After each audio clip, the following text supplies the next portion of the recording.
So the main idea is that we're trying to make a security system that will detect the motion of somebody in a room, and it will fire a buzzer that you can hear in here, and then the word alarm or pass is written on the LCD to say that you can pass or an alarm is fired now, and yes or no is actually also write on the 7 signal. So in case it detects a motion, as you can hear, there is a buzzer in the background. The word alarm is written. The word no is written as. The only way to stop the buzzer is that I should write the password on the keypad. So I will write the password. So the buzzer is stopped, as you can hear. The word pass is written here, and the ask is written here. We use an active low sensor. It detects whenever someone passes in front of the sensor, a zero signal is detected by the Altera. A zero signal is sent to the Altera, and then the Altera fires, activates the buzzer, and the alarm is fired. The only way to stop the alarm is to enter the password. The main idea of the keypad that it works on the intersection between the rows and the columns.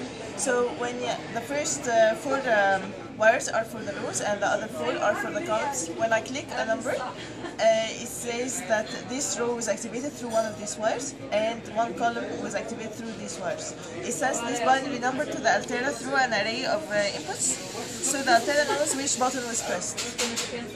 Controller and Sorry, time now. The LCD works with 2 modules, the LCD controller and the bench test. We call the bench test of the LCD on our high level module, which is our project module, on the very low code. We send the signal of the signal input of the IR sensor to the module of the bench test. Then it writes if it's 1, if the signal is 1, it writes alarm, else it writes pass. Okay, now we will describe how we implement that through our very low code. First, we make a module, our top level module, and there is 2 modules for the LCD. We have several inputs. The X refers to the signal which comes from the infrared sensor, and Y it's a signal which makes buzzer on. And here is our clock. The N is 8 bits input from our keypad, which refers to which key we pressed, and here is some LEDs to refer which key we pressed on the keypad. And L1, L2 and L3 is 7 segment to show yes or no on it, and several inputs here for our LCD controller.